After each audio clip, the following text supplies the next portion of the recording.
I'm Beverly Copeland. This is the Beverly Copeland Report.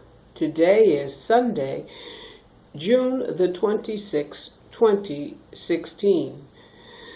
I have a lot to talk about today, too much to get in. I'm not going to cover, so I have to really talk fast. First, I'd like to say that it is really part of the ongoing American tragedy, racism. Racism as an ideology was developed to justify the enslavement of African people. Prior to American slavery or slavery in the Americas, black people were on par with white people. We were in all levels of European society, for example. Shakespeare, what makes Shakespeare great is that many of his works have survived the ultimate test, which is of great art, which is longevity. For example, his play Othello, it's not the story about the tragic interracial couple. Really, what it speaks to, the more important metaphor about how the best union of the races have historically been undermined by envious and inferior white people. That is the takeaway from Shakespeare's Othello. The best union of the races undermined by envious and inferior white people. Moving right along. But so Shakespeare, why he's great, why many of his works have passed the most important test, the test of time, is because it is as relevant today as when he wrote it. And he wrote it around the time of the beginning of American slavery. But again, prior to that, black people were considered equals of Europeans and everyone else on the planet. We were at all levels of European society. There have been black popes, etc., etc. So the story about a black Moor, a nobleman, marrying a white noble woman, was very, very within the realm of not only of the possible, of the probable at that time. Things changed with slavery. But even slavery itself speaks to the fact, and I learned this when I went to, at the time, the best high school in the world for math and science. The Bronx High School of Science was, when I went, the best high school, the #1 ranked high school in the world for math and science. I learned when I took college biology at Bronx Science that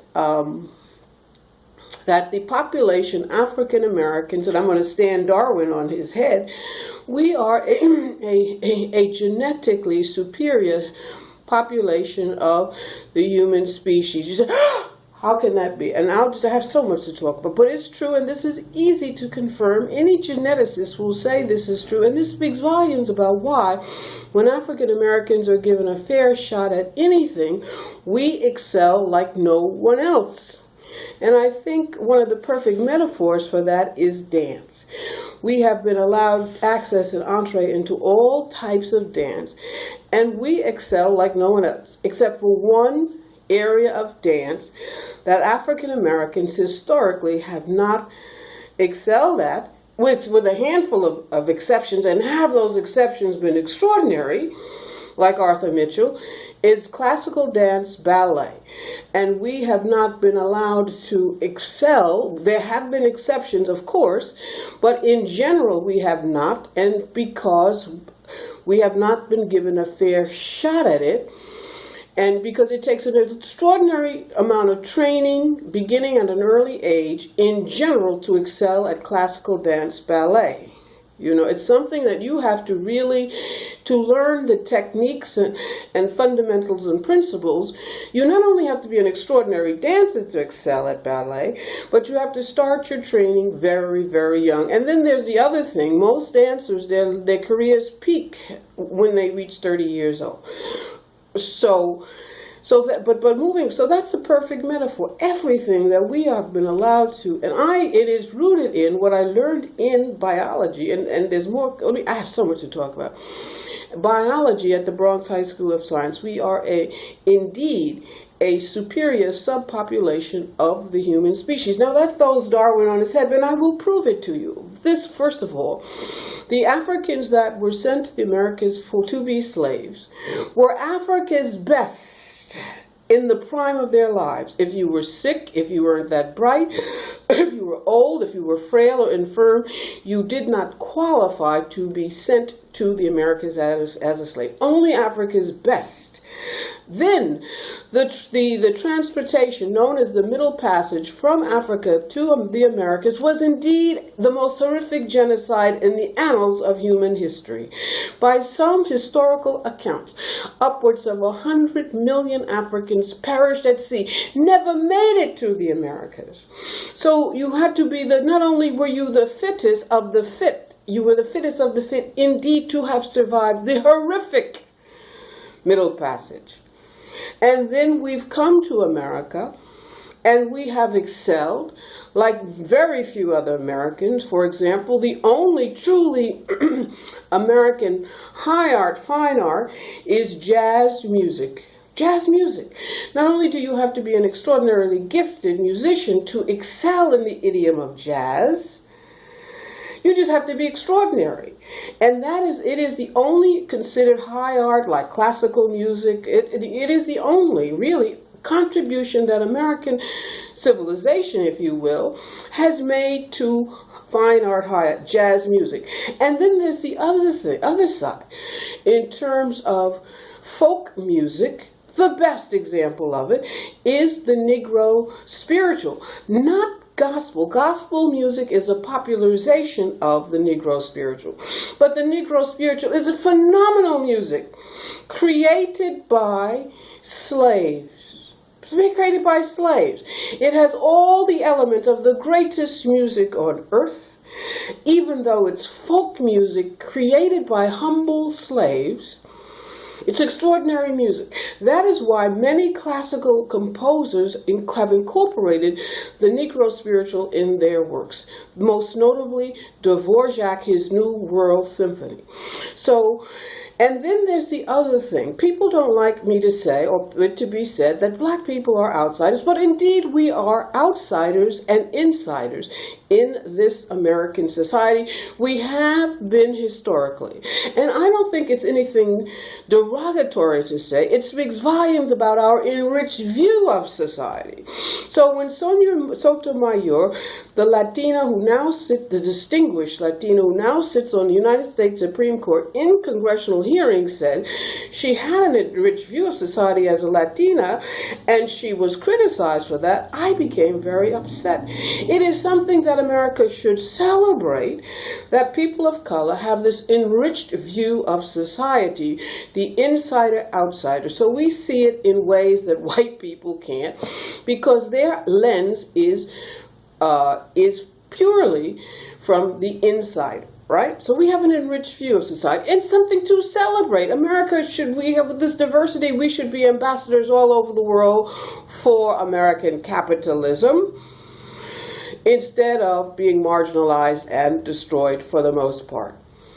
So, and by the way, you know who did take advantage of a population in their society that had this insider-outsider view, which reinforces my point about African Americans, were the German people who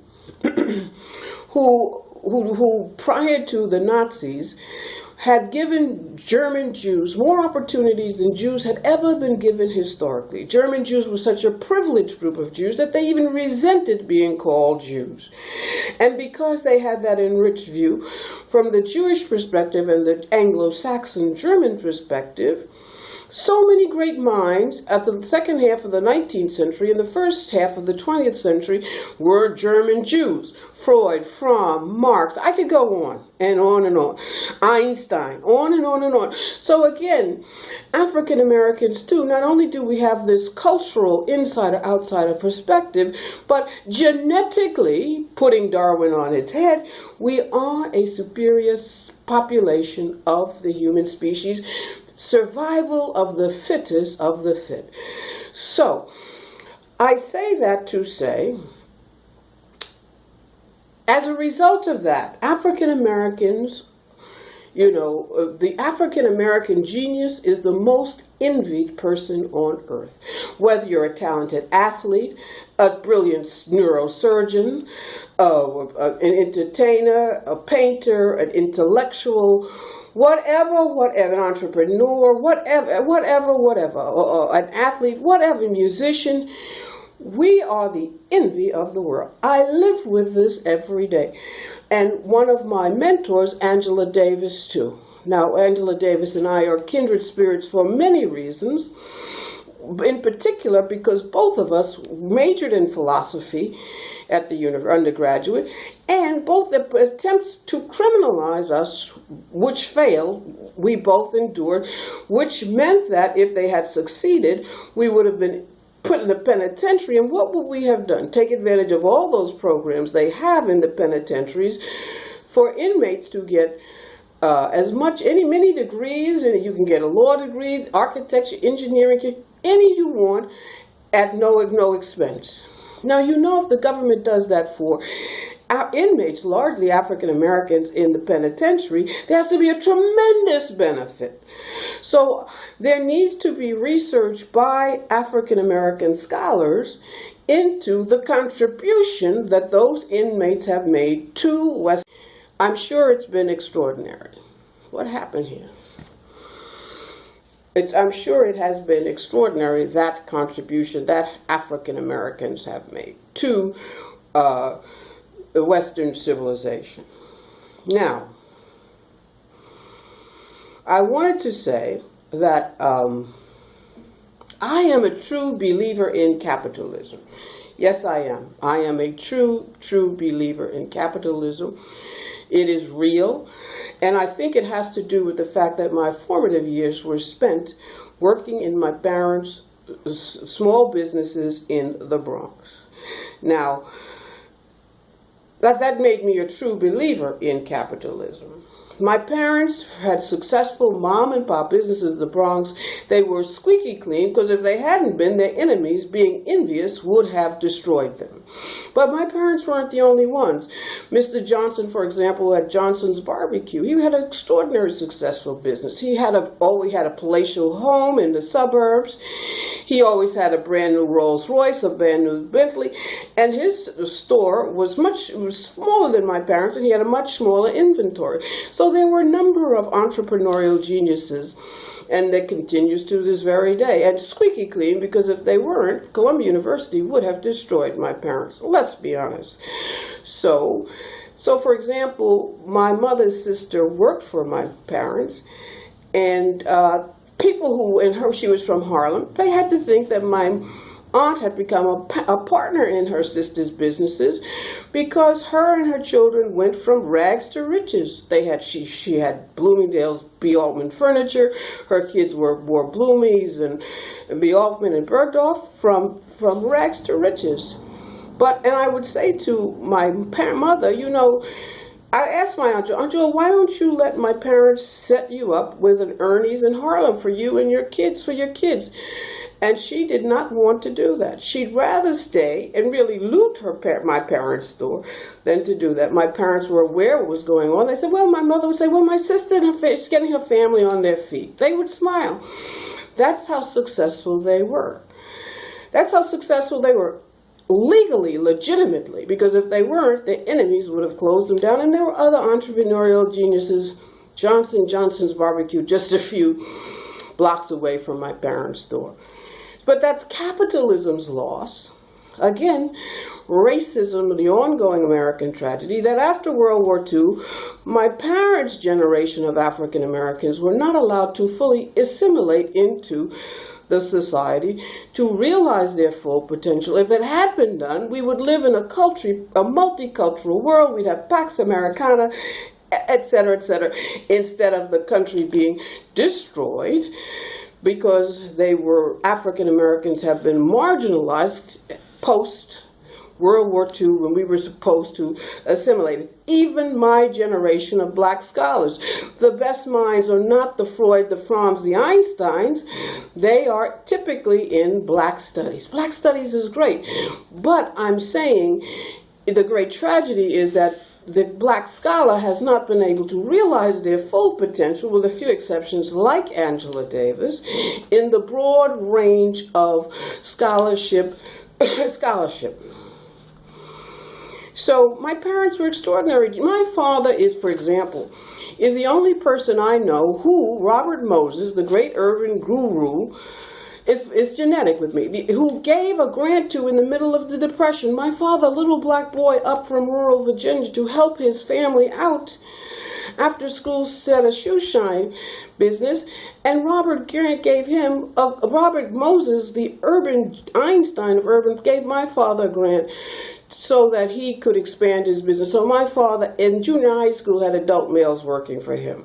Now, I don't know if anyone, with all that racism and economic hardship, of any other person of color, white, black, or black, Latino, or Asian, that Robert Moses gave a grant to, but he gave it to my father, who was a little boy, not even an adult. My mother was in Giuliani, gave her a job in a program for retired seniors that to this very day, seniors of color, black, Latino, and Asian, complained to the city of New York for not being allowed to participate in the program. It's for them to do retirees do clerical work for the city of New York. In all of my mother's performance evaluation, in all of her rated categories, she got the highest rating, outstanding, without exception. I know of no other person of color who's ever, I don't know of any white person who's ever been able to do that. And I worked for 9.5 years as a senior government official. So I say these things to say we were born this way. Now, I've come back to the Bronx, and I have to get out of the Bronx. Let me say this. These things go in cycles. You know, they go in cycles, whether they're going to develop an urban area, people's preference to live in an urban area or a suburban area.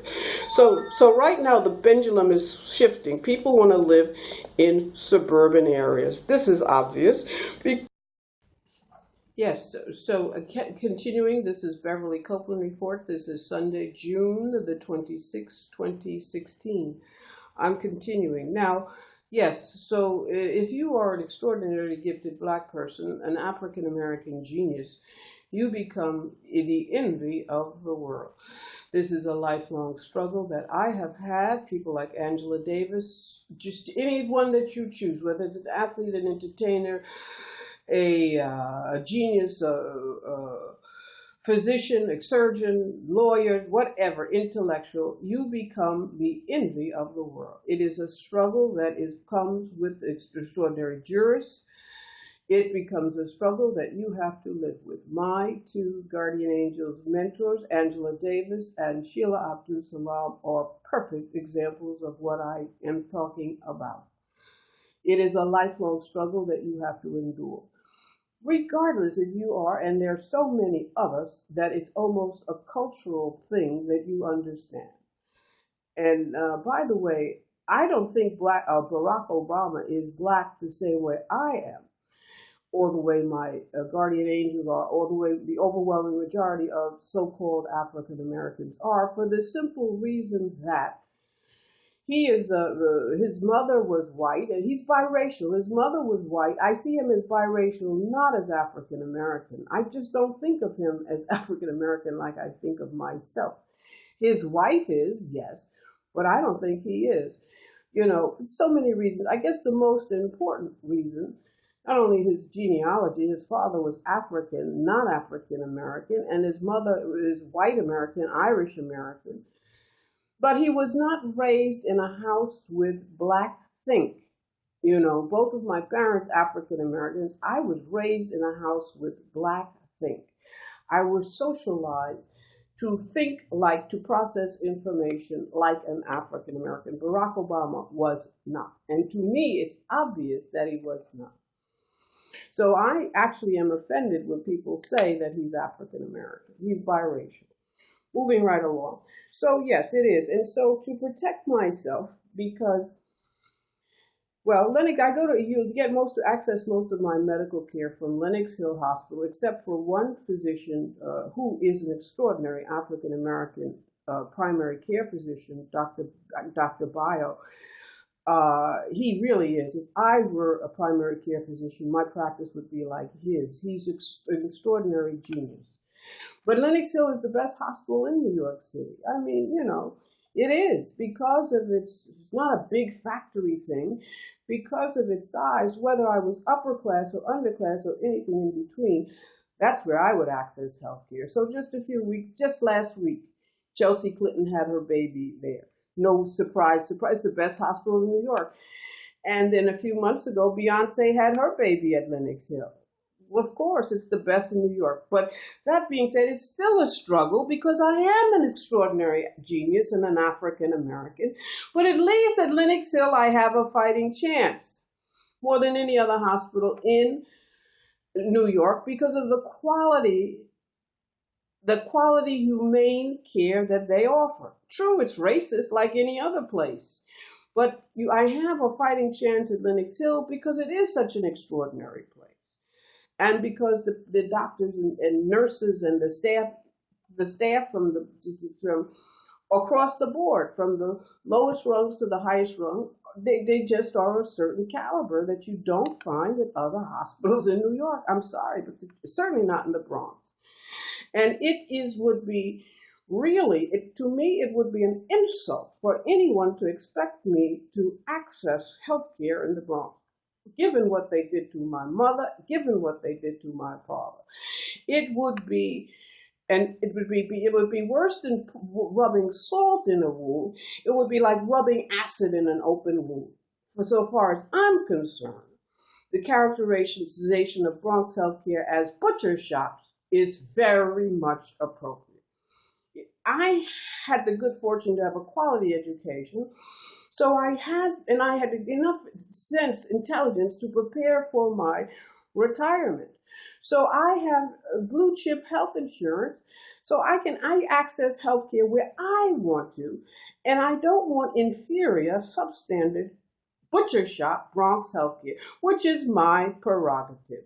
So when I go to Lenox Hill, I have a fighting chance because I say, listen, I was socialized the same way you people were. I went to the Ivy League schools, the top schools. I had a very good fortune to have a quality education that afforded me an excellent employment history. I have generous retirement and including healthcare benefits. So why would I go to the Bronx to get inferior care? When I have blue chip insurance, I want it at Lenox Hill. I also let them know that I annul, repeal any permission that anybody has or who says they have to act as my agent in any way. Even if I sign something unbeknownst to me, I sent a letter that I immediately revoke, annul, anything like that. I have no legal power of attorney or agent in any way to represent me. In fact, I want to see everything that I've signed. I'm transparent. My labs and everything prove that I don't use dope. Because I have manic depressive disorder, I take labs randomly. I've been taking them since the 1970s, and none has ever indicated that I use dope in any way because I swear to God, I haven't used dope in any way during this time. From then up to the 70s, the late 1970s up to today, never, nothing. I am squeaky clean, absolutely.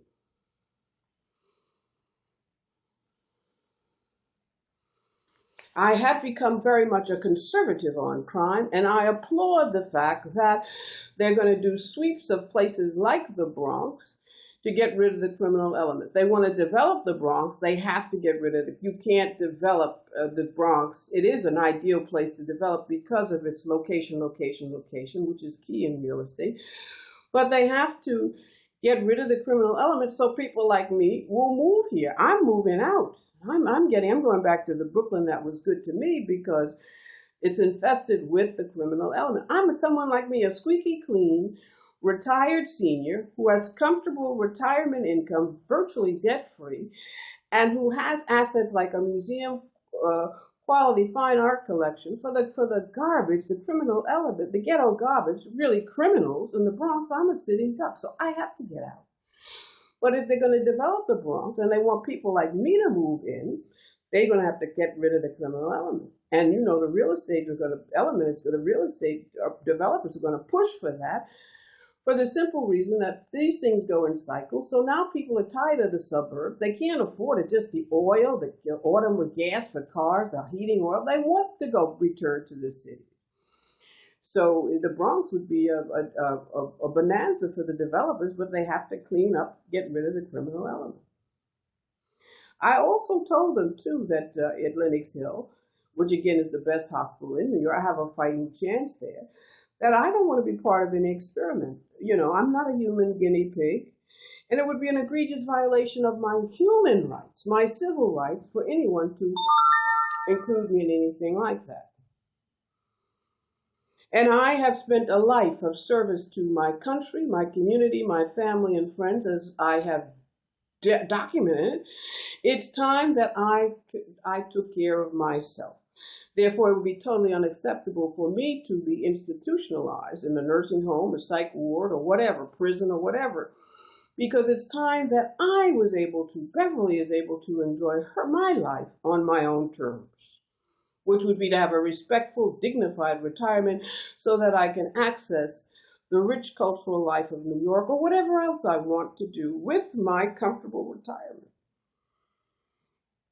Now, my gifts are God-given, absolutely. And it's like I said, it's a source of envy and oh, terrible. And I don't know America anything. And like the capitalist class, including the military-industrial complex, I could care less what happens to America or any other nation state or any other such entity, which is my constitutional right. I could care less. All things considered, I don't know anyone anything but to mine own self be true. I don't have any children or grandchildren. I have no spouse, no partner. It's about me. Finally, about me. I mean, it's just what I have had to endure because I've been an extraordinary African-American genius. It has been unconscionable. Going back to when I first landed at Columbia University, and I said to Zyra DeFries, a physician there, why am I having so many problems, Dr. DeFries, if I'm making such a phenomenal contribution to the research of the university? And she said, Beverly, yes, you arrived here. You were born this way. The smartest person on Columbia's campus, and they are envious because you're smarter than all the other faculty, all the other staff, and all the students, and they're envious. This is true. It's part of being an African-American genius. And I'm sick and tired of it. They know I arrived there like that. I was born this way. For example, they forced me to complete 2 majors, political science and philosophy. I had exhausted all the knowledge I needed in political science. But they wanted me to continue to do my research and papers in political science, so that they could steal my ideas and get credit for it for government policy, international domestic policy. So I ended up with 2 majors, philosophy and political science. And then I excelled in philosophy. Oh, they know that too. For example, a few years ago, I was invited to go to the Society for Women in Philosophy meeting. Those were typically women who had PhDs in philosophy